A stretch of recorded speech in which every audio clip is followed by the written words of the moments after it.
अस्सलामु अलैकुम वरहमतुल्लाह। इन्नल हम्दलिल्लाह नहमदुहु व नस्तईनुहु व नस्तगफिरुहु व नऊज़ु बिल्लाहि मिन शुरूरि अंफुसिना व मिन सय्यिआति अमालिना। मन यहदिहिल्लाहु फला मुदिल्ल लहु व मन युद्लिल फला हादिय लहु। व अशहदु अन ला इलाहा इल्लल्लाहु व अशहदु अन्ना मुहम्मदन अब्दुहु व रसूलुहु। अम्मा बाद फ़इन्न अस्दक़ल हदीस किताबुल्लाह وخير الهدي هدي محمد صلى الله عليه وسلم وشر الأمور محدثاتها وكل محدثة بدعة وكل بدعة ضلالة وكل ضلالة في النار।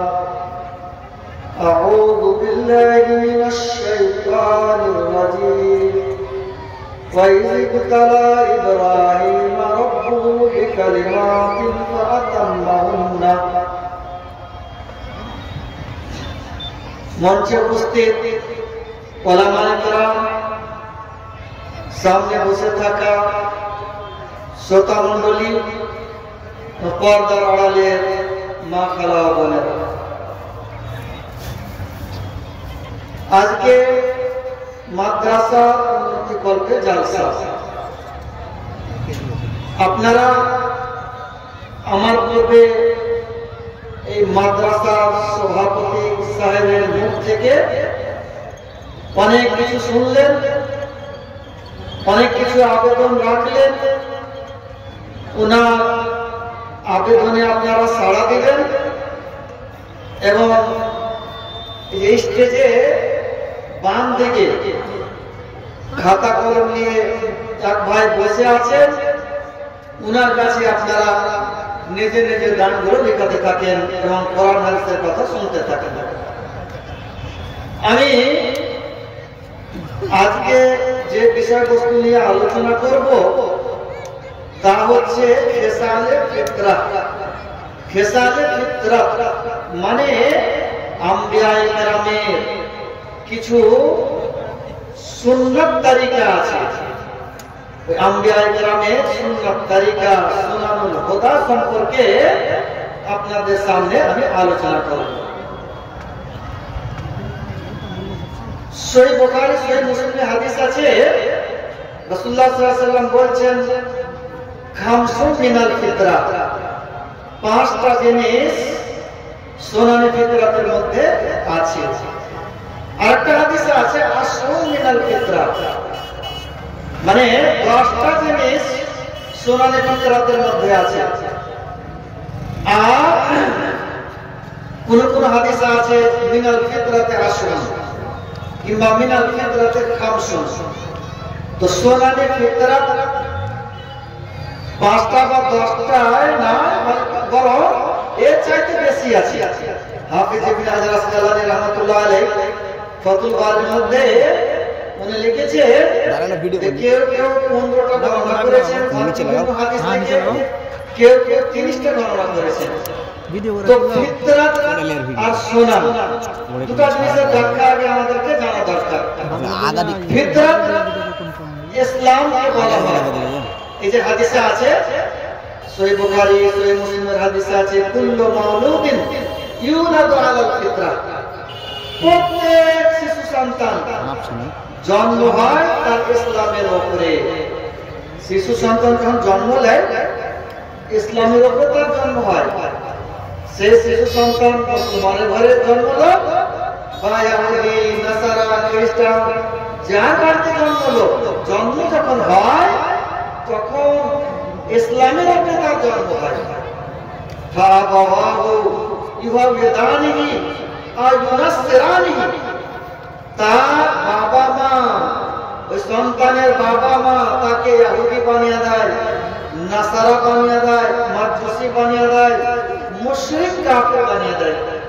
মা বাবা যদি ইহুদি আছে সে সন্তান ইহুদি হয়ে যায়, মা বাবা খ্রিস্টান আছে সে সন্তান খ্রিস্টান হয়ে যায়, মা বাবা মাজুসি মানে অগ্নি পূজক আছে সে সন্তান অগ্নি পূজক হয়ে যায়, মা বাবা কাফের মুশরিক আছে সন্তান ওই মা বাবার মতন কাফের মুশরিক হয়ে যায়।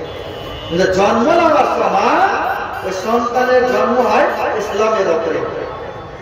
তো বলার উদ্দেশ্য হলো যে ফিতরাত শব্দের অর্থ যেটা হাদিসে ফিতরাত এসেছে এর অর্থ হলো ইসলাম। এর আরেকটা দলিল শুনেন, রাসূলুল্লাহ সাল্লাল্লাহু আলাইহি ওয়াসাল্লামকে যখন মেরাজ দিয়ে যাওয়া হলো তো দুটো পেয়ালা নিয়ে আনা হলো, এক পেয়ালাতে দুধ ছিল আর এক পেয়ালাতে মদ ছিল। রাসূলুল্লাহ সাল্লাল্লাহু আলাইহি ওয়াসাল্লাম দুধের পেয়ালা নিলেন আর দুধ পান করলেন। জিবরাইল আলাইহিস সালাম বলেছেন ইখতারতাল ফিতরা, আপনি ফিতরাতকে নিলেন, গ্রহণ করলেন, মানে ইসলামকে গ্রহণ করলেন। যদি আপনি মদের পেয়ালা নিতেন তাহলে লাকাওয়াত উম্মাতুকা, আপনার উম্মত পথভ্রষ্ট হয়ে যেত। তার মানে ফিতরাত শব্দের অর্থ হলো ইসলাম। আর সুন্নাত মানে সুন্নাত, যে আমলকে রাসূলুল্লাহ সাল্লাল্লাহু আলাইহি ওয়াসাল্লাম জারি করেছেন ওই আমলকে সুন্নাত বলা হয়। এখানে সুন্নাতে ফিতরাত থেকে মুরাদ আম্বিয়ায়ে কেরামের তরিকা, আম্বিয়ায়ে কেরামের সুন্নাত মুরাদ আছে। এগুলো কতটা আছে? অনেক আছে। একটা হাদিসে 10টা বলা হয়েছে, একটা হাদিসে 5টা বলা হয়েছে, আর সমস্ত হাদিসকে মিলিয়ে 15টা হয়েছে। হাফেজ ইবনে হাজার আসকালানী রাহমাতুল্লাহি আলাইহি বলেছেন কেউ কেউ 30টা গণনা করেছেন। এর মধ্যে কিছুগুলো গণনা আপনাদের সামনে আমি করব। সব প্রথম রাসূলুল্লাহ সাল্লাল্লাহু আলাইহি ওয়াসাল্লাম বলছে যে আল মাজমাজা ওয়াল ইস্তিনশাক, মানে কুল্লি করা আর নাকে পানি দেওয়া। আমরা উযু করি, উযু করতে গিয়ে কুল্লি করি আর নাকে পানি দিই। আর সুনান আবু দাউদের হাদিসে আছে লাকিত ইবনে সাবিরা উনি বর্ণনা করছেন যে আমরা কয়েকজন রাসূলুল্লাহ সাল্লাল্লাহু আলাইহি ওয়াসাল্লাম বাড়ি এলাম, তো রাসূলুল্লাহ সাল্লাল্লাহু আলাইহি ওয়াসাল্লামকে পেলাম না, বাড়িতে রাসূলুল্লাহ সাল্লাল্লাহু আলাইহি ওয়াসাল্লাম ছিলেন না। কিছুক্ষণ পর আইলেন, ওনারা শিক্ষা অর্জন করতে গেছিলেন, কিছু শিখলেন, তারপর সাথে বলছেন লাকিত ইবনে সাবিরা যে আখবিরনি আনিল ওযু, ওযু সম্পর্কে আমাকে একটু বলুন। তখন রাসূলুল্লাহ সাল্লাল্লাহু আলাইহি ওয়াসাল্লাম বললেন ইযা তাওয়াজ্জাতা ফামাসমিস, যখন তুমি ওযু করবে কুল্লি করবে, বালিক ফিল ইস্তিনশাক, লাখে পানি দিবা, বেশি করে জোরে লাখে পানি মারবা। ইল্লা আন তাকুনা সাইমা, হ্যাঁ রোজার অবস্থায় আছো তো জোরে লাখে পানিটা দিও না। তো ওযু করার সময় আমরা কুল্লি করে আর লাখে পানি দিই, কি করতে হবে? এক চুমুক পানি নেবেন, অর্ধেকটা মুখে দিলেন, অর্ধেকটা লাখে দিলেন। মুখের পানিটা কুল্লি করে ফেলে দিলেন, লাখটাকে ছেড়ে দিলেন। 3 বার এভাবে করবেন। আর আলাদা 3 বার কুল্লি করা, আলাদা 3 বার লাখে পানি দেওয়া, এটা জয়ীফ হাদিস, এটার উপরে আমল করা যাবে না। তো কুল্লি করা আর লাখে পানি দেওয়া এটা সুনানে ফিতরাতের মধ্যে আছে। তার মধ্যে আরেকটা আছে লাখ ঝাড়া, লাখে পানি দেওয়ার পর লাখকে ঝাড়তে হবে। তো এই 3টা জিনিস হয়ে গেল। তারপরে ইফাউল লাহিয়া কাসফু শারিব ওয়া কুল্লুহা, রাসূলুল্লাহ সাল্লাল্লাহু আলাইহি ওয়াসাল্লাম বলছে যে মোচকে ছোট করো আর দাড়িকে বড় করো। তো দাড়িকে বড় করতে হবে, কতটা বড় করতে হবে? ওর অবস্থাতে ছেড়ে দিতে হবে। দাড়ি যেভাবে আছে বেড়ে যাবে, ওকে ছোঁয়া যাবে না, এটাই হলো সঠিক মাসলা। অনেক লোককে দেখবেন দাড়িকে ছোট করে দেয়, এই ছোট করাটাও চলবে না আর চেঁচে দেওয়াটাও চলবে না, দুটাই গুনার কাজ। মুসনাদ আহমদের হাদিস আছে, রাসূলুল্লাহ সাল্লাল্লাহু আলাইহি ওয়াসাল্লাম বলছে যে ইহুদি এবং নাসারা, ইহুদি এবং খ্রিস্টান, এদের পদ্ধতি হলো কাউরি কাউরি দাড়ি ছোট করা, কাউরি চেঁচে দেওয়া। আর মুশরিকিনদের কি হলো বিলকুল চেষে দেওয়া। এইজন্য রাসূলুল্লাহ সাল্লাল্লাহু আলাইহি ওয়াসাল্লাম বলেছেন খালিফুল মুশরিকিন, মুশরিকদের তোমরা বিপরীত করো, আর দাড়িকে বড় করো, মোজকে ছোট করো। আজে অনেকে বলে যে আব্দুল্লাহ ইবনে উমর রাদিয়াল্লাহু তাআলা আনহু হজে যেতেন, এইভাবে দাড়িকে ধরতেন, দিয়ে যতটা বাড়তো বড় হতো ততটা কেটে নিতেন। কাটতে পারা যায় অনেকে বলে, এটা সঠিক মাসলা নয়।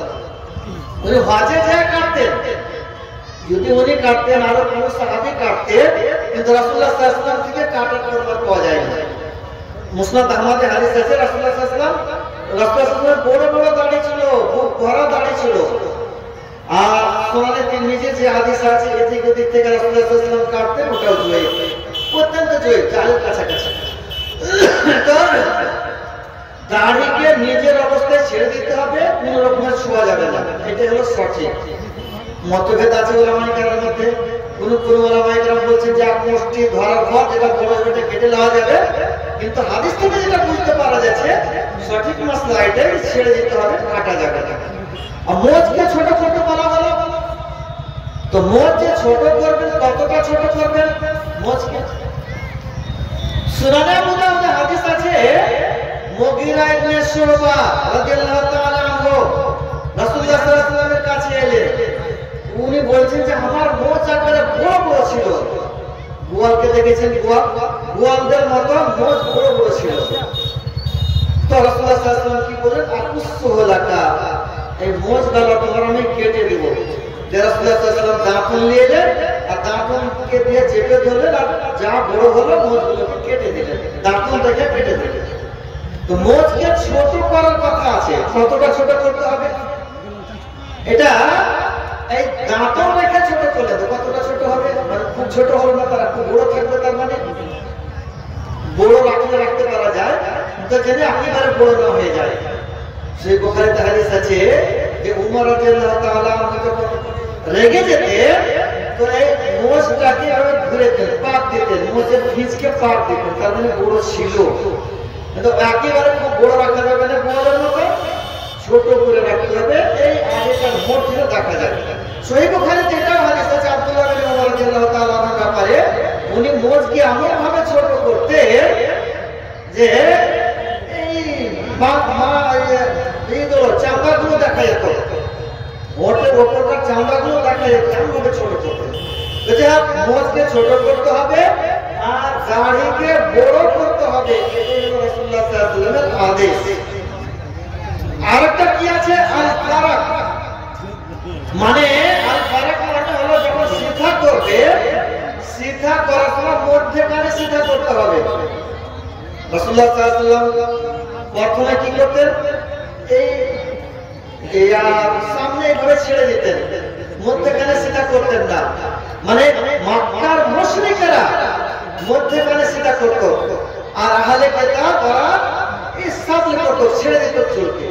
তো রাসূলুল্লাহ সাল্লাল্লাহু আলাইহি ওয়াসাল্লামের উপরে যখন কোনো আয়াত, কোনো হুকুম অবতীর্ণ হতো না, তো তখন আহলে কিতাবের অনুসরণ করতেন, আহলে কিতাবের দেখাদেখি চুলকে ছেড়ে দিতেন, এদিকে ওদিকে করতেন না, মধ্যখানে সিধা করতেন না। পরে আবার আদেশ হলো মধ্যখানে সিধা করা, যে রাসূলুল্লাহ সাল্লাল্লাহু আলাইহি ওয়াসাল্লাম মধ্যখানে সিধা করতেন।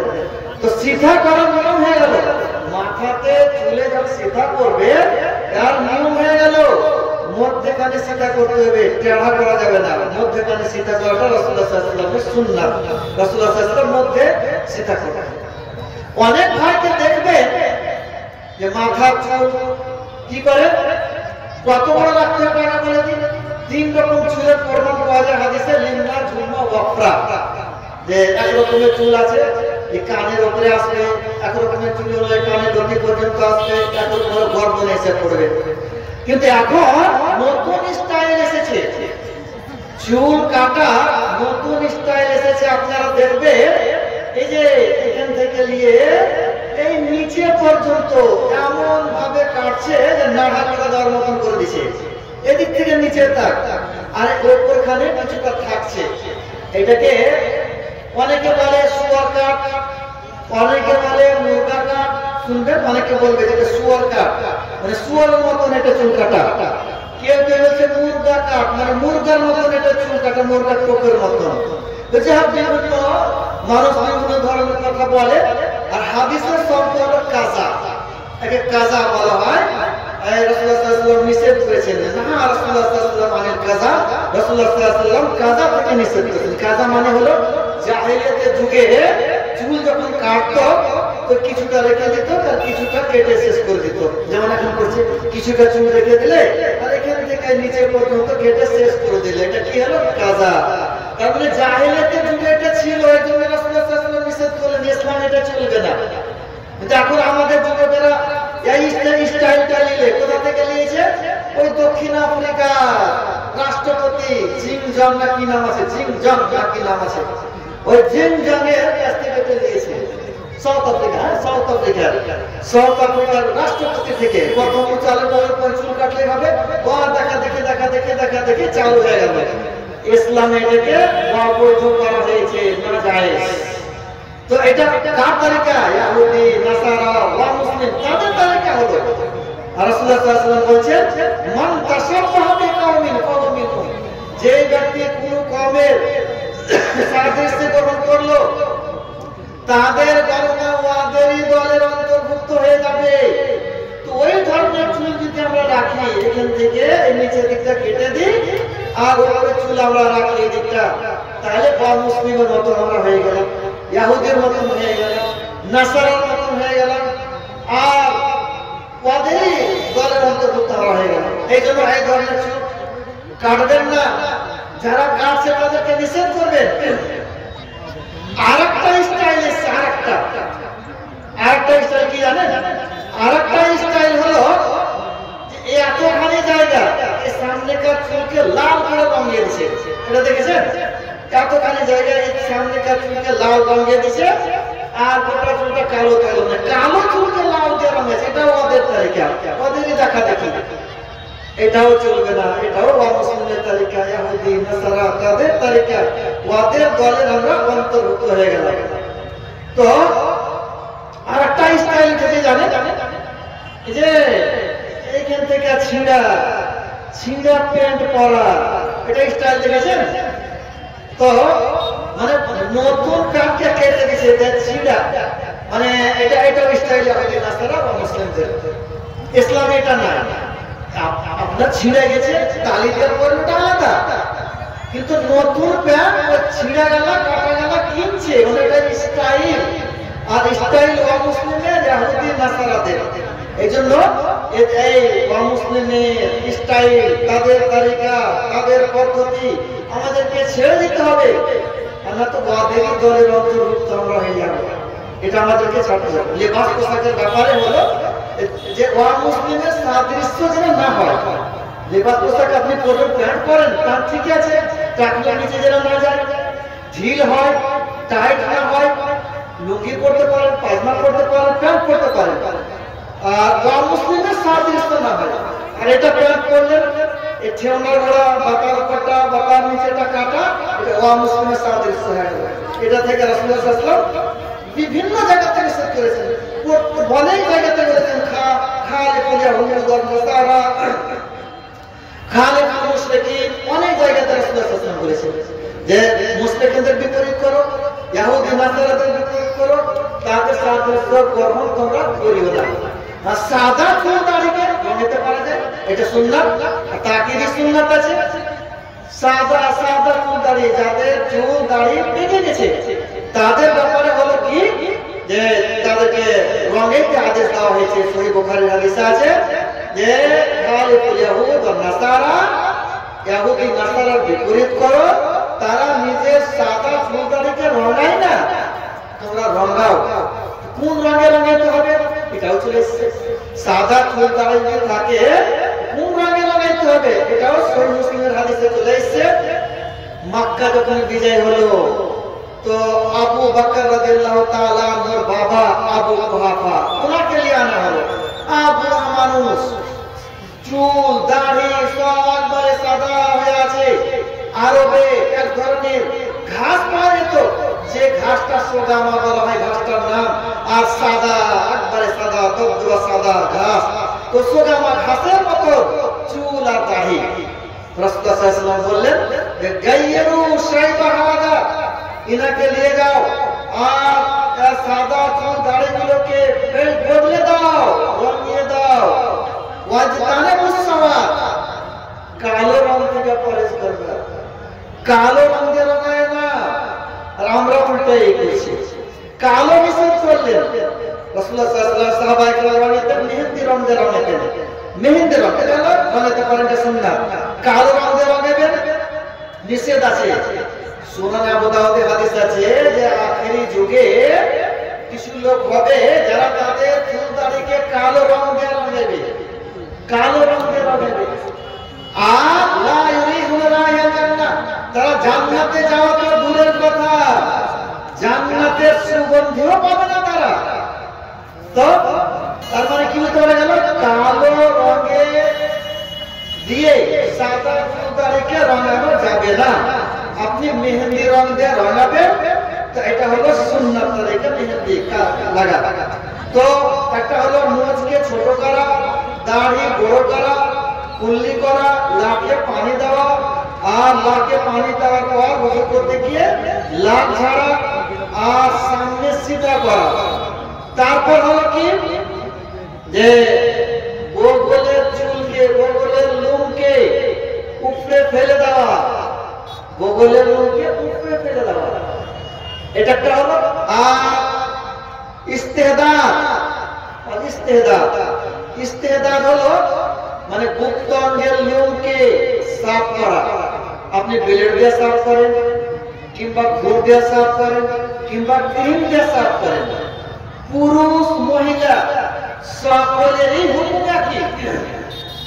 পুরুষদের যা হুকুম মহিলারা তা হুকুম, কিন্তু অনেক জায়গাতে এটা প্রস্তুত আছে যে মহিলারাকে ব্লেড দিয়া বা ঘুর দিয়া গুপ্ত অঙ্গের লোম সাফ করতে হয় না। অনেকে ভ্রান্ত আকীদা এটা রাখে, এটা ভুল কথা। পুরুষরাও সাফ করতে পারে ব্লেড দিয়ে, মহিলারাও সাফ করতে পারে। পুরুষরাও ক্রিম লাগাইতে পারে, মহিলারাও ক্রিম লাগাইতে পারে। কেন? রাসূলুল্লাহ সাল্লাল্লাহু আলাইহি ওয়াসাল্লাম, সহিহ বুখারী হাদিস আছে, সহিহ মুসলিম হাদিস আছে, রাসূলুল্লাহ সাল্লাল্লাহু আলাইহি ওয়াসাল্লাম যখন সফর থেকে আসতেন তো বলতো তোমরা এখন বাড়িতে ঢুকো না, থামো, বাড়ি যেও না। কাই তাস্তাহিদাল মুগীমা ওয়া তানতাসিতু শাইসা, যে মহিলাদের চুল উস্কো ফুসকো হয়ে আছে তারা যেন চুলগুলোকে সিধা করে লাই, সুন্দর করে লাই, সিধা পাটি করে সুন্দর হয়ে যায়। আর তাস্তাহিদ খুর ব্যবহার করে লাই। তো মহিলারাও খুর ব্যবহার করতে পারে, ব্লেড ব্যবহার করতে পারে, পুরুষও পারে। এটা একই হুকুম পুরুষ মহিলার ব্যাপারে। আরেকটা কথা আছে যে এইগুলো যেন 40 দিনের বেশি না যায়। সহিহ মুসলিম হাদিস আছে, আনাস রাদিয়াল্লাহু তাআলা আনহু বর্ণনা করছে যে গুপ্ত অঙ্গের লোম আর বগলের লোম এগুলো কাটতে গিয়ে 40 দিন যেন পার না হয়, তার আগে আগে যেন কেটে দিই, এটা রাসূলুল্লাহ সাল্লাল্লাহু আলাইহি ওয়াসাল্লাম আদেশ দিয়েছেন। তো 40 দিন পার করতে হবে না, তার আগে আগে কেটে নিতে হবে। তারপর হলো নখ কাটা, নখ ছোট করা। অনেক মানুষকে দেখবেন একটা স্টাইল করে নখকে বড় রাখে, একটা আঙ্গুলের নখকে বড় রেখে দিবে। এগুলো ইসলামের তরিকা লাগে। আপনি প্রত্যেক হাফতা কাটেন, ভালো আছে, যখন পড়ে গেল তখনই কাটেন। আপনার যখন মনে পড়ে গেছে তখনই আপনি কেটে দেন। তো নখকে কেটে দেওয়া। আর মানে শরীরে যে জায়গাতে গাসপুল বারাজের শব্দ এসেছে, শরীরে যে কোনো জায়গাতে ময়লা লেগে থাকে ওইগুলোকে সুন্দরভাবে ধোয়া। যেমন ওযু করবেন, এই গাছার মধ্যেকার জায়গাগুলোতে ময়লা লেগে থাকে, এগুলোকে ভালো করে ধোয়া, মানে খিলল করা। এইভাবে ওযু করবেন, যখন হাত ধোবেন এইভাবে খিলল করা।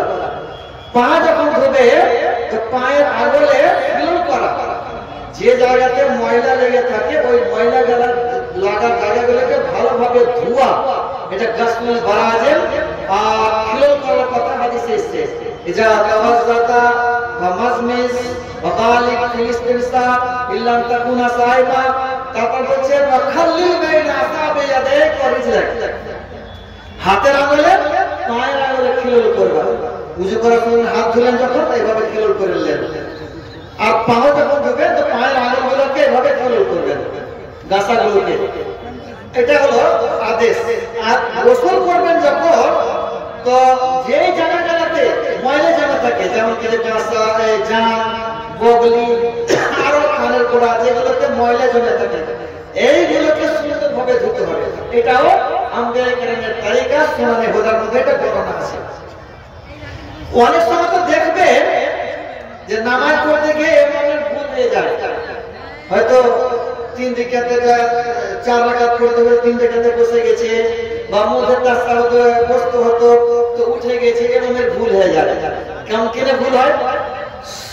সুনানে বাইহাকিতে হাদিস আছে, আর হাফিজ ইবনে হাজার আসকালানী রাহমাতুল্লাহ আলাইহি উনি ফাতুল বারির মধ্যে হাদিসটাকে নিয়ে এসেছেন যে মুক্তাদি ওযুতে কোনো যদি খামি থাকে, মুক্তাদির ওযু যদি সঠিকভাবে না হয়, এই ওযু না হওয়ার কারণে ওযুতে কিছু খামি থেকে যাওয়ার কারণে ইমামের ভুল হয়। সুনানে বাইহাকির হাদিস নিয়ে এসেছেন, আর উনি হাফিজ ইবনে হাজার আসকালানী হাদিসটাকে হাসান বলেছেন আর বর্ণনা করেছেন। তার মানে কি ইমামের ভুল হয় তো কেউ বলে যে ইমামের দিকে যে ধ্যান দিয়েছে ভুল হয়ে গেল, ইমামের ভুল হয়তো ইমামের কারণে হয় না, মুক্তাদির কারণে ভুল হয়। মুক্তাদি ভালোভাবে ওযু হয়নি কাউরি, যার কারণে ইমামের ভুল হলো। বুঝলেন যে ইমামের ভুলকে ধান্দা থাকছে যে খালি ভুল করে দিয়েছে, ইমামের ধান্দা কোনটা থাকে না, আপনাদের কারণে বলেছে, এটা হাদিস। এই জন্য যে শরীরে যে জায়গাগুলোতে ময়লা জমে থাকে ওগুলোকে সুন্দরভাবে ধুতে হবে, ওযু করার সময় খেয়াল করবেন, ভালোভাবে ওযু করবেন, তাহলে ইমামের ভুল হবে না। আরেকটা আছে কি ওয়াল খিতাম, মুসলমানি করা, খাতনা করা, মুসলমানি করা। সব প্রথম কে মুসলমানি করেছে আপনারা জানেন? ইব্রাহিম আলাইহিস সালাম। কিছু কাম ইব্রাহিম আলাইহিস সালাম সব প্রথম করেছিলেন, মুসলমানি করেছেন ইব্রাহিম আলাইহিস সালাম সব প্রথম। 5 মাস করেছেন সব প্রথম ইব্রাহিম আলাইহিস সালাম। আর মেহমান নওয়াজি করেছেন, কি বলেছে তো মেহমান নওয়াজি করেছেন সব প্রথম কে? ইব্রাহিম আলাইহিস সালাম। ফেরেশতা এসে ওনাদের সামনে বাছুরের গোশত নিয়ে পেশ করে দিয়েছেন, খেতে দিয়েছেন। তো সব প্রথম মেহমান নওয়াজি করেছেন ইব্রাহিম আলাইহিস সালাম। সব প্রথম চুল সাদা হয়েছে, চুল দাড়ি কার? ইব্রাহিম আলাইহিস সালামের। তার আগে চুল দাড়ি সাদা হলো না। এটা কোথায় পাবেন? ইমাম বুখারী রাখানা কিতাব আছে আদাবুল মুফরাদ, ওই আদাবুল মুফরাদের মধ্যে এসেছে। আর আল্লামা আলবানী হাদিসটাকে হাসান বলেছেন যে ইব্রাহিম আলাইহিস সালাম এগুলো সব প্রথম করলেন। তো মুসলমানও করলেন, চুল সব প্রথম সাদা হলো। যখন চুল সাদা হয়ে গেছে, তার আগে তো সাদা হলো না, দেখেননি কোনদিন, আর চুল দাড়ি সাদা হয়ে গেছে, তখন উনি আল্লাহকে বলছেন, আল্লাহ কি হলো? আল্লাহ তাআলা বলেন ওয়াকার, ইজ্জত, এটা আপনার ইজ্জত, আপনাকে ইজ্জত দেওয়া হলো, লোক সম্মান করবে, ইজ্জত করবে আপনার। তো উনি বলছেন যে আল্লাহ মাজিদনি ওয়াকারা, আমাকে আরো ইজ্জত বাড়িয়ে দেওয়া হলো। তো সব প্রথম এই যে চুল দাড়ি সাদা হয়েছিল কার? ইব্রাহিম আলাইহিস সালামের। মুসলমানি করেছেন সব প্রথম কে? ইব্রাহিম আলাইহিস সালাম। ইব্রাহিম আলাইহিস সালামের পর থেকে চলে এসেছে। পুরুষের মধ্যে ইব্রাহিম আলাইহিস সালাম করলেন। ইব্রাহিম আলাইহিস সালামকে আল্লাহ তাআলা আদেশ দিলেন খাতনা করা। সহিহ বুখারীতে হাদিস আছে ইখতাতানা ইব্রাহিম, ইব্রাহিম আলাইহিস সালাম খাতনা করলেন ওয়া হুয়া ইবনু সামানিনা সানা, 80 বছর বয়সে। বিল কাদুম, কাদুমের দ্বারাতে। কাদুম কাকে বলে? দুটো ব্যাখ্যা। কাদুমের একটা মানে হলো কুড়োল, কুড়োল তো দেখেছেন লোকদের কাটা, কুড়োল দেওয়া মুসলমান করলেন ইব্রাহিম আলাইহিস সালাম। এখানে বলবে যে কুড়োল দিয়ে কেমন করে কাটা হয়, বলছে থামেন। তো কুড়োল দিয়ে মুসলমানি করলেন, এটা একটা অর্থ হলো। আরেকটা অর্থ হলো যে মুলকে শামে সিরিয়াতে একটা জায়গার নাম হলো কাদুম, ওই জায়গাতে মানে মুসলমানি করেছিল, কুড়োল দিয়ে লয়, দুটো ব্যাখ্যা হয়ে গেল। কাদুম জায়গাতে মানে মুসলমানি করেছিলেন উনি, কিংবা কুড়োল দিয়ে মুসলমানি করেছেন, কুড়োলের দ্বারাতে কেটেছিলেন, দুটো অর্থ হয়ে গেল। ওলামায়ে কেরাম এই সামঞ্জস্য করেছেন, তাদবির দিয়েছে যে মুলকে শামে কাদুম জায়গাতে কুড়োল দিয়ে মুসলমানি করেছেন। হাফিজ ইবনে হাজার আসকালানী রাহমাতুল্লাহ আলাইহি সুনানে বাইহাকির বারাত দিয়া হাসান সনদে হাদিস এসেছে, হাদিসটা হাসান সনদ, যে ইব্রাহিম আলাইহিস সালামকে আল্লাহ তাআলা যখন মুসলমানি করতে বললেন তো কুড়োল দিয়া মুসলমানি করে দিলেন। ব্যথা হতে লাগলো, কুড়োলে মুসলমানি করলেন, তো কুড়োলে মুসলমানি করলে তো ব্যথা হবে। ইব্রাহিম আলাইহিস সালাম আল্লাহ ব্যথা হচ্ছে, তো আল্লাহ তাআলা বলছেন যে আপনাকে শুধু এখন মুসলমানি করতে বলেছিলাম, কি দিয়া মুসলমানি করতে হবে এটা তো বলেনি, এটা আপনাকে জিজ্ঞাসা করতে হতো। ইব্রাহিম আলাইহিস সালাম বলছেন যে আল্লাহ আপনি যখন আমাকে আদেশ দিলেন মুসলমানি করো, তো আপনার আদেশ পালন করতে যেন দেরি না হয় এই জন্য তাড়াতাড়ি করে দিয়েছি, জিজ্ঞাসাই করে কি দিয়ে করতে হবে। তো ইব্রাহিম আলাইহিস সালাম কুরুল দিয়া মুসলমানি করেছেন সব প্রথম। এখন কুরুল দিয়ে করতে হবে না, এখন যে অস্ত্র ডাক্তাররা যে অস্ত্র দিয়ে করে ওই অস্ত্র দিয়ে করতে হবে। তো বলছিলাম যে আল্লাহর আদেশ পালন করতে যেন দেরি না হয় এই জন্য উনি কুরুল দিয়া মুসলমানি করে দিয়েছেন। জিজ্ঞাসাও করলেন আল্লাহকে যে কি দিয়া কিভাবে মানে মুসলমানি করবো, কোন অস্ত্র দিয়া, খুর দিয়া না চাকু দিয়া না হাউসা দিয়া, কি দিয়া মুসলমানি করবো জিজ্ঞাসা করতে দেরি হতো। এই দেরিটা বরদাস্ত হলো না, এই জন্য উনি কি করলেন কুরুল দিয়ে মুসলমানি করলেন। আমরা ধর শুনছি হাদিস বলতে ধরো আরো দেখা যাবে হোক চলুক এখানে যেটা চলছে আপনি চলুক বলে কি বলে না, কোন হাদিস শুনলে দেখো চলুক এখানে ওই করে চলে আসছে ওটাই চলুক না, এখন শুনলাম এখন দেখি এখন কি হয়েছে আরো আস্তে আস্তে করবো হয়েছে কিনা। কিন্তু ইব্রাহিম আলাইহিস সালাম এটা বলে না আস্তে আস্তে করবো, এটা বলে যেমনি আদেশ হলো তেমনি পালন করলেন। আমাদেরকে এভাবে আদেশ পালন করতে হবে। সাহাবায়ে কেরাম এভাবে পালন করেছিলেন, যেমনি শুনলেন তেমনি আমল করতেন। অনেক হাদিস আছে, অনেক হাদিস আছে। সাহাবায়ে কেরাম রাসূলুল্লাহ সাল্লাল্লাহু আলাইহি ওয়াসাল্লামের কথা যেমনি শুনলেন তেমনি আমল করে নিতেন, একটু দেরি করতেন না আমল করতে। তো আমাদেরকে কি করতে হবে? অনেক সময় শুনতে পাবেন আমি যেটা বললাম না এখন থামার দেখে যে আস্তে আস্তে করা যাবে না, যেমনি শুনবেন ওটা আমল করতে হবে। আগেকার যে আমল ওটা জায়েজ ছিল বা জাল ছিল বা কোরবান ছিল না সেটাকে ছেড়ে দিতে হবে। এটা হলো মুসলমানের তালিকা, এটা হলো সাহাবায়ে কেরামের তালিকা, আর এইটাই আমাদেরকে আমল করতে হবে। এই জন্য আল্লাহ তাআলা বলছেন যে ইন্নামা কানা কাওলাল মুমিনিনা ইযা দুউ ইলাল্লাহি ওয়া রাসূলিহি লিয়াহকুমা বাইনাহুম আই ইয়াকুলু সামি'না ওয়া আতা'না। মুমিনদেরকে যখন আল্লাহ এবং আল্লাহর রাসূল দিয়ে ডাক দেওয়া হবে তো মুমিন বলবে কি শুনলাম আর মানলাম, যেমনি শুনলে তেমনি মানবে। আউলাইকা হুম মুফলিহুন, আর এরাই হলো জান্নাতি, যারা আল্লাহ এবং আল্লাহর রাসূলের কথা শুনে সঙ্গে সঙ্গে মেনে নেবে, এরাই হলো জান্নাতি। তো ইব্রাহিম আলাইহিস সালাম সর্বপ্রথম খাতনা করলেন। তারিখে করে পাওয়া যায় উনি ওনার ছেলে ইসমাইলের সপ্তম দিনে খাতনা করেছিলেন। আর মহিলার মধ্যে খাতনার যে হিস্ট্রি পাওয়া যায় ওটাও পাওয়া যায়। সুনান আবু দাউদে হাদিস আছে যে রাসূলুল্লাহ সাল্লাল্লাহু আলাইহি ওয়াসাল্লামের যুগে মহিলাদেরও খাতনা হতো। তো ওর হিস্ট্রি পাওয়া যাচ্ছে তারিখের মধ্যে মহিলারও খাতনা, কিন্তু আমাদের দিকে নেই, আরবে আছে। আগে ছিল রাসূলুল্লাহ সাল্লাল্লাহু আলাইহি ওয়াসাল্লামের যুগে ছিল, হয়তো এখন আরবে আছে। তো খাতনা করার টাইম আছে, মুসলমানি করার টাইম আছে, কতদিন থেকে কতদিনের মধ্যে করতে হবে বড় টাইম আছে। সপ্তম দিন থেকে নিয়ে বালেগ হওয়ার আগে পর্যন্ত। সুনান তিরমিজিতে আরো জায়গাতে হাদিস আছে যে রাসূলুল্লাহ সাল্লাল্লাহু আলাইহি ওয়াসাল্লাম হাসান হোসেনের আকীকা করলেন সপ্তম দিনে, বা খাতনাও করলেন, মুসলমানি করলেন হাসান হোসেনের সপ্তম দিনে। তো নিম্ন টাইম হলো সপ্তম দিন খাতনা করা।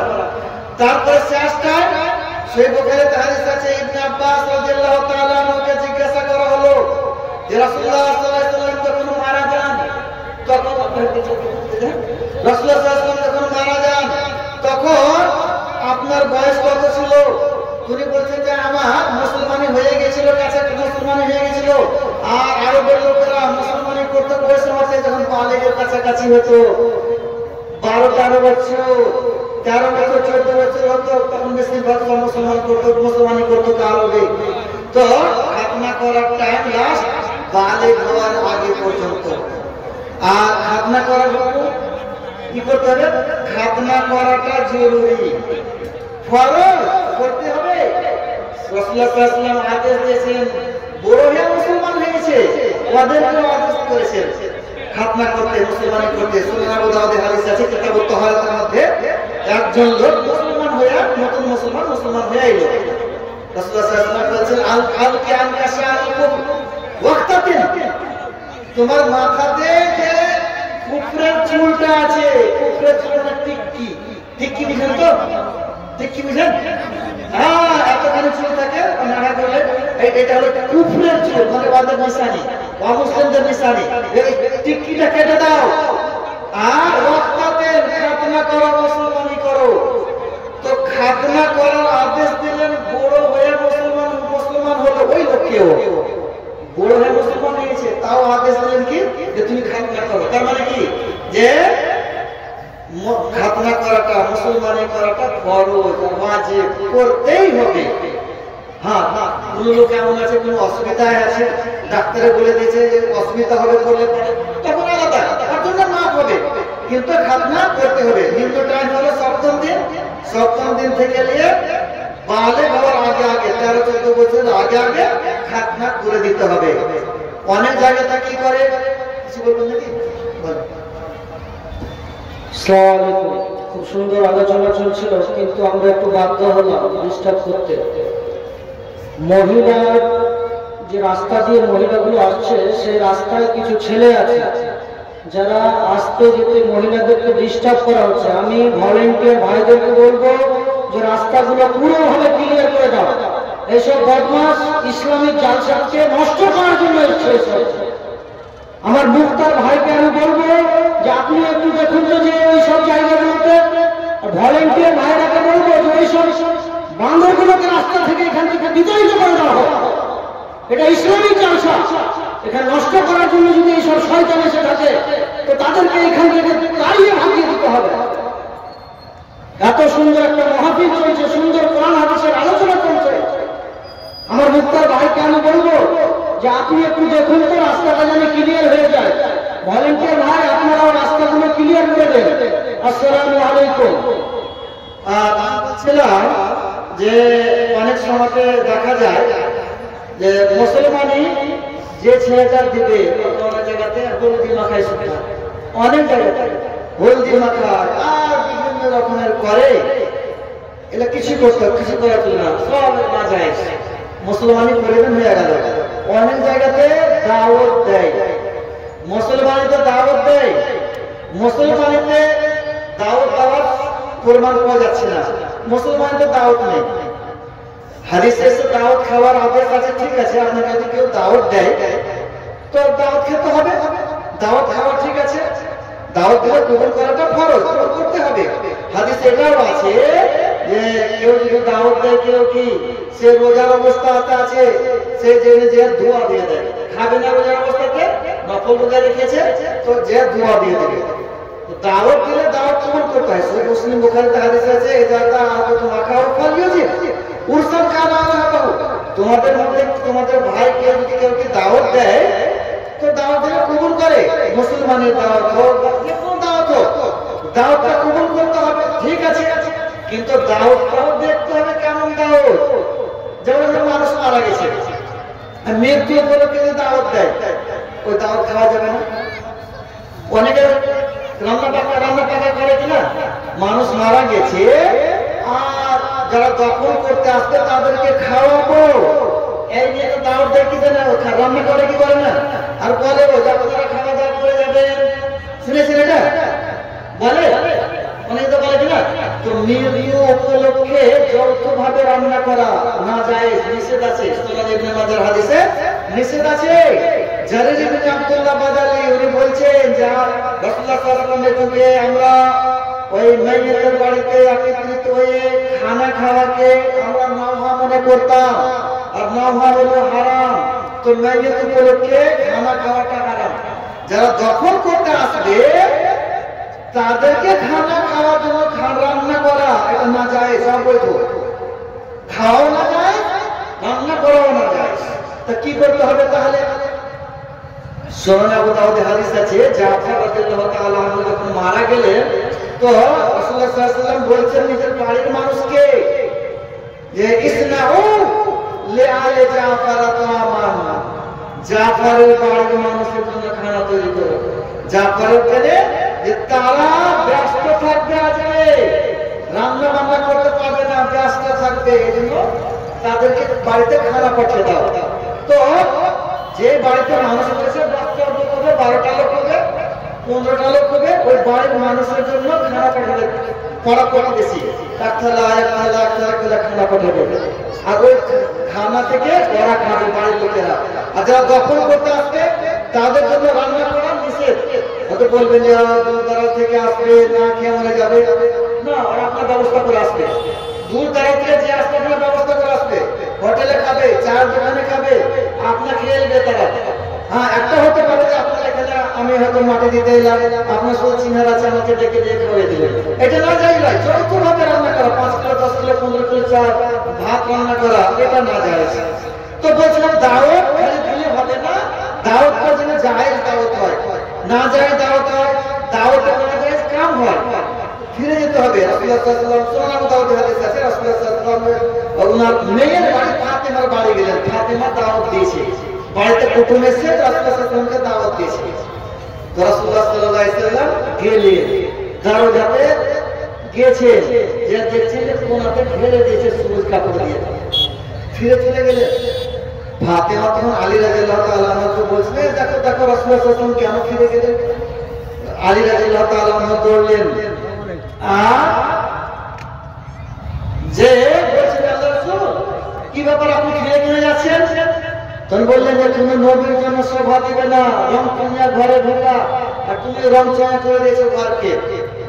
তো নিজের মেয়ের বাড়িতে দাওয়াত খেলেন না রাসূলুল্লাহ সাল্লাল্লাহু আলাইহি ওয়াসাল্লাম, সামনে মাত্র না যায়জের কারণে রাসূলুল্লাহ সাল্লাল্লাহু আলাইহি ওয়াসাল্লাম না যায়জের ঘরকে পর্দা দিয়ে, ঘরে রাখাকে পর্দা দিয়ে ঘিরে দিয়েছিল।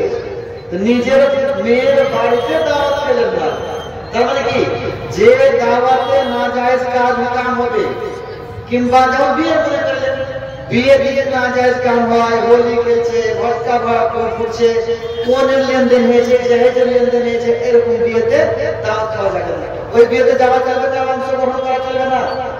ওরকমই ওই পেন্ডালে পুরুষ মহিলাকে একই পেন্ডালে খাওয়াইয়ে দিচ্ছে, পুরুষ মহিলা একই পেন্ডালে খাওয়াইছে, আপনাদের দিকে খাওয়াইছে, সবাই খাচ্ছে, একটা পুরুষকে একটা মহিলা এদিকে, একটা পুরুষ একটা মহিলা এদিকে, একটা পুরুষকে সামনে সামনে খাচ্ছে, আর দেখছে খাচ্ছে, খাইবে না দেখতে দিশা পায় না, বুঝতে পারলেন?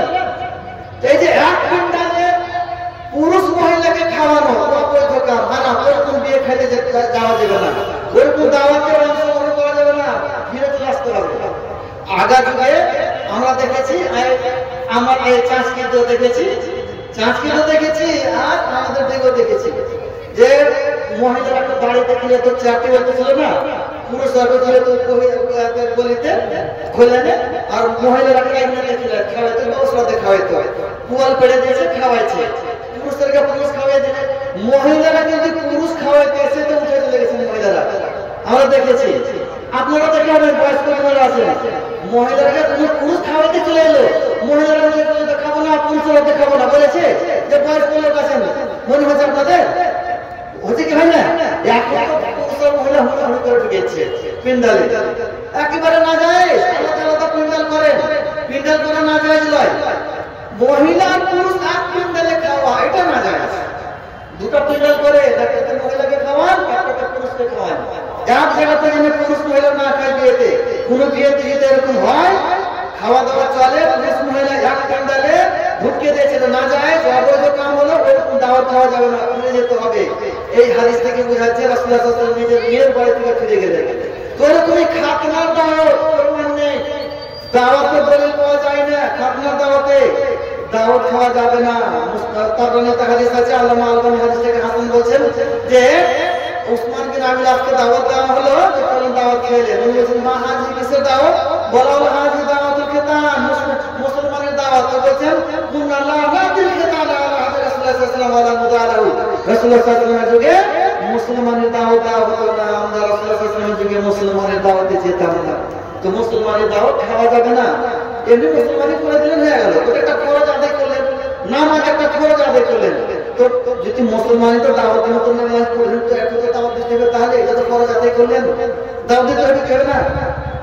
একটা আর 10টা কথা আছে এই হাদিসটাতে, মুসলমানি করা, মুখ ছোট করা, দাড়ি বড় করা, কুত্তাঙ্গের মুখ কাটা, মুখ ছোট করা, নখ কাটা, এগুলো আছে কিনা? তো মোজ কাটার তো দাওয়াত দিয়েছেন কোনদিন? গুপ্তাঙ্গের লোন কাটার সময় কোনদিন দাওয়াত দিয়েছেন? একই হাদিসে তো কথা আছে, তো ফের ওইটা দেখে দাওয়াত দিবেন? দাওয়াতের কথা হবে না।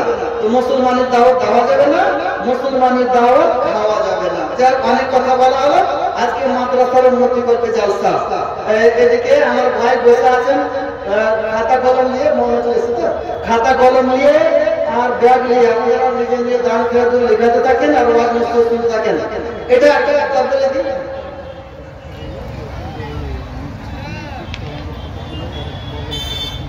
আচ্ছা আচ্ছা, গুপ্ত অঙ্গটা তো বলে দিয়েছি যে ব্লেড ব্যবহার করতে পারেন আর কিলম ব্যবহার করতে পারেন গুপ্ত অঙ্গের লোম সাফ করার সময়।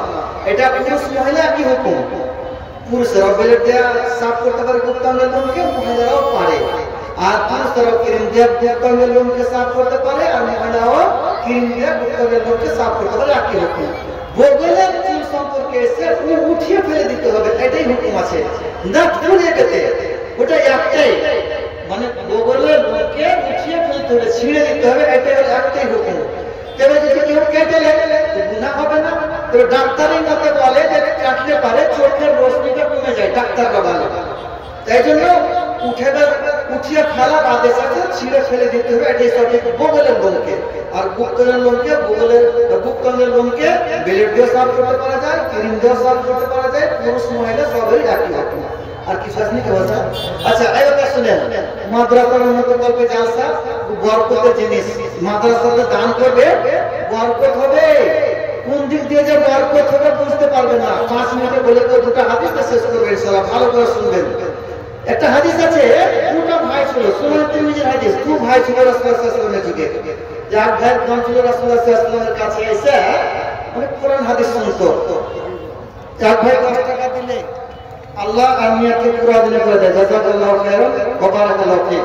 তো এক ভাই রাসূলুল্লাহ সাল্লাল্লাহু আলাইহি ওয়াসাল্লামের কাছে এসে কোরআন হাদিস শুনতো, আর এক ভাই বাড়ির কাম কাজ করতে ব্যবস্থা করতো। তো যিনি ব্যবসা করতেন উনি এসে রাসূলুল্লাহ সাল্লাল্লাহু আলাইহি ওয়াসাল্লামকে বলছেন যে আল্লাহর রাসূল, আমার এই ভাইটা আপনার কাছে এসে কিন্তু হাদিস কোরআন শুনছে আর বাড়ির কাজ করে না, মানে বলার উদ্দেশ্য একটু বুঝান, বাড়ির কাম কাজ করে।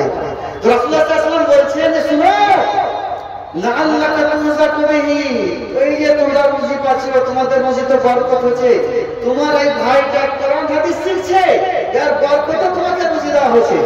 কি বুঝলেন? যে আপনি একটা ছেলেকে মাদ্রাসাতে পড়েছেন, আপনার ভাইকে মাদ্রাসাতে পড়েছেন, মাদ্রাসাতে পড়াবার জন্য আপনি দান করলেন, আপনার মসজিদে বরকত দেবে আল্লাহ। কোন দিক দিয়ে যে বরকত দেবে বুঝতেই পারবেন না। বরকতটা কোন দিক দিয়ে হবে বুঝতে পারবেন না। হঠাৎ কোনো একটা রোগ হতো, আল্লাহ রোগটা দিলে না। হঠাৎ অ্যাক্সিডেন্ট হতো, 10,000 টাকা চলে যেত, আল্লাহটা দিবে না, বাঁচিয়ে দেবে যে আপনাকে বরকত দিবে। তো কোরআন হাদিস শিক্ষার জন্য দান করবেন তো বরকত হবে, কোরআন হাদিস পড়াবেন তো বরকত হবে। আরেকটা হাদিস আছে, ওটা সহিহ বুখারীর হাদিস। রাসূলুল্লাহ সাল্লাল্লাহু আলাইহি ওয়াসাল্লামের যুগে মাদ্রাসা ছিল, জাতির সিস্টেমে চলতো। সংক্ষেপে বলে দিচ্ছি। তো রাসূলুল্লাহ সাল্লাল্লাহু আলাইহি ওয়াসাল্লাম একদিন এলান করেছেন, যার বাড়িতে 2 জনের খাবার আছে সেই জন্য 3 জনকে নিয়ে যায়, যার বাড়িতে 3 জনের খাবার আছে সেই জন্য 4 জনকে নিয়ে যায়, যার বাড়িতে 5 জনের খাবার আছে সেই জন্য 6 জনকে নিয়ে যায়। আবু বকর রাদিয়াল্লাহু তাআলা 3 জনকে নিয়ে গেলেন, রাসূলুল্লাহ সাল্লাল্লাহু আলাইহি ওয়াসাল্লাম 10 জনকে নিয়ে গেলেন। এবার আবু বকর রাদিয়াল্লাহু তাআলা মারতে বলে গেলেন যে আমি যদি না আসি তো মেহমানকে মাদ্রাসা ছাত্রগুলোকে খাওয়িয়ে দিবা। রাত্রি হয়ে গেছে, ইশরার নামাজ পড়েছেন আবু বকর রাদিয়াল্লাহু তাআলা, রাসূলুল্লাহ সাল্লাল্লাহু আলাইহি ওয়াসাল্লাম ওখানে গল্প করেছেন। অনেক রাতের পর বাড়ি এসেছেন, দেখছেন মেহমান খায়নি। তো বাড়ির পরে বলেছে তোমরা খাবার দাওনি? তো বাড়ির লোকেরা বলে খাবার দিয়েছিলাম, মেহমান খায়নি। মেহমানের কথা হলো যে আপনি খাবেন, আপনার সঙ্গে খাবে, আপনি নাহলে খাবে না। ঠিক আছে, যে হোক খানা নিয়ে আনা হলো, প্লেটে করে খানা নিয়ে এসে দেওয়া হলো। তো ওনারা খাইতে বসলেন, খেয়ে যাচ্ছেন আর ওনাদের খানা বেড়ে যাচ্ছে, খেয়ে যাচ্ছেন খানা বেড়ে যাচ্ছে। 4 জন 5 জন খাবার খেলে যতটা খাবার ছিল তার চেয়ে বেশি নিয়ে গেছে মনে হচ্ছে, বেঁচে গেল, নিয়ে গেলেন বাড়ি। বাড়ি গিয়ে আবু বকর রাদিয়াল্লাহু তাআলা ওনার স্ত্রীকে বলছেন দেখো আগে যে তুমি খাবার দিয়েছিলে তার চেয়ে তো বেশি লাগছে। উনি বলছেন হ্যাঁ এরকম তো বেশি তো মনে হয়েছে। তো বাড়ির লোকেরা গেলেন, বেঁচে গেল, কমে না। আর রাসূলুল্লাহ সাল্লাল্লাহু আলাইহি ওয়াসাল্লামের কাছে পাঠালেন। রাসূলুল্লাহ সাল্লাল্লাহু আলাইহি ওয়াসাল্লামের কাছে অনেক লোক ছিল, 12 জনকে একসাথে করলেন। 12 জন লোক ছিল, 12 ভাগ করলেন। 100টা কিছু লোক হলো, 100টা কিছু লোক, 100টা কিছু লোক, 100টা কিছু লোক, যে সবাই মিলে খেলে কত বরকত হলো। মাদ্রাসার ছাত্রদের খাওয়াইলেন, এক থালি ভাত কত লোক খেলে বরকত হলো। তো মাদ্রাসাতে দান করবেন বরকত হবে। 1500 টাকা ছিল, পকেটে দিয়ে দেওয়া হলো, কমে গেল না? কমবে না। সহিহ মুসলিমের হাদিস আছে, মা নাকাসা সাদকাতুন মিন মাল, সাদকা হলে মাল ভাবে না, বরং বাড়ে। এই দুটো হাদিস আর সরাসরি হাদিস আর সরাসরি চলে গেল আপনার মাদ্রাসাতে তালিমকে দিবেন, খাওয়াবেন, মার সাথে পড়াবেন, আপনার বাড়িতে বরকত হবে। ছেলে পড়তে দিবেন মার সাথে, আপনার বাড়িতে বরকত হবে। এখন আমাদের মধ্যে ছাত্র পাওয়া যায় না, গ্রামের লোকেরা ছাত্র দেয় না, মার সাথে পড়ায় না। তো মার সাথে পড়াবেন তো বাড়িতে বরকত হবে। সহি হাদিস তাহলে কত যাবে। রাসূলুল্লাহ সাল্লাল্লাহু আলাইহি ওয়াসাল্লাম বলে লোকটা তোমার ভাই কোরআন হাদিস শিখছে, যা বদৌলতে তোমার থেকে বরকত হবে, তোমাদের বাড়িতে রুজিতে বরকত হচ্ছে। তো যত বরকতের কাম দান খেরাত করেন, এই দুনিয়াতে কাজ দিবে, আখিরাতে কাজ দিবে। একটা কথা ফের মনে হবে, মাদ্রাসাতে পড়াইবেন ছেলে মেয়েকে, দুনিয়াতে কাজ দিবে, আখিরাতে কাজ দিবে। আখিরাতে কাজ দিবে এটা বুঝতে পারলি কিনা? আখিরাতে দুনিয়ার রীতি হলো, দুনিয়াতে লাভ পেলেন, রুজিতে বরকত হলো, ধন সম্পদ বাড়বে, পড়াইবেন তো। আর আখিরাতে কি কাজ দিবে? ওই যে তার বদলে জান্নাত পাবে। ছেলে মেয়েকে কোরআন পড়াবেন কিনা? একটা হাদিস বলে শেষ করে দেবো। কোরআন পড়াবেন ছেলে মেয়েকে, সিলসিলা সহিহাতে হাদিস আছে। কোরআন এসে কিয়ামতের দিন বলবে, যে কোরআন পড়ছে আপনি বলবে আমাকে চিনতে পারছেন? কোন সূরাতে আসবে? মনে হচ্ছে কাম করে আইলা আছে, কোন মানুষ কাম করে আইলা যায়, ঢুকে যায়, ওরকম মনে হচ্ছে আইলা আছে, ওই সূরাতে আসবে। দেখুন আমাকে চিনতে পারছেন আপনি? আমি ওই যে কোরআন দিনে শুতে ঘুমাইতে দিনে, আপনাকে রাত্রে ঘুমাইতে দিনে কোরআন আমি।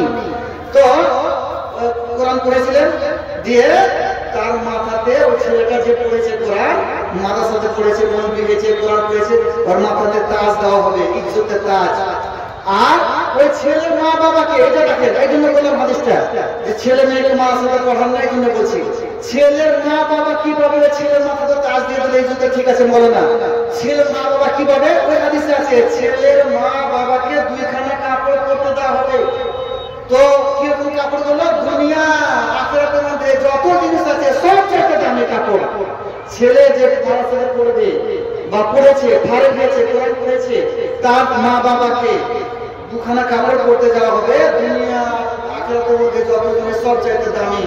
তো দুনিয়ার মধ্যে যা আছে, আখিরাত নাই, দুনিয়ার মধ্যে যা জিনিস আছে সমস্ত চাইতে দামি। তো ওরা বলবে মা বাবা যে কোথা থেকে ইজ্জত হলো আল্লাহ, এই যে এত সম্মান আমাদের কোথা থেকে হলো? তখন বলবো যে আপনার ছেলেকে কোরআন পড়াছিলেন, মা সাথে পড়াছিলেন, কোরআন পড়তে দিয়েছিলেন, যার কারণে ইজ্জত। এই ইজ্জতের জিনিস আছে, দুনিয়াতে কাম দেবে, আখিরাতে কাম দেবে। যে মাদ্রাসাতে পড়তে দেন ছেলে মেয়েদেরকে, আর দান খেয়াল করেন, আল্লাহ মানুষের শুনতে থাকেন। আমি এখান থেকে বক্তব্য করলাম। আমি শেষে দোয়া করি আল্লাহ তাআলা যেন আমাদেরকে কোরআন হাদিসের উপর আমল করার তৌফিক দেন এবং কোরআন হাদিস বোঝার তৌফিক দেন। আমিন। আসসালামু আলাইকুম ওয়া রাহমাতুল্লাহি ওয়া বারাকাতুহু। মাশাআল্লাহ, জাযাকাল্লাহু খাইরান ওয়া আহসানাল জাযা। খুব ছোট ছোট মশলাগুলোকে খুব সুন্দরভাবে বয়ান করলেন।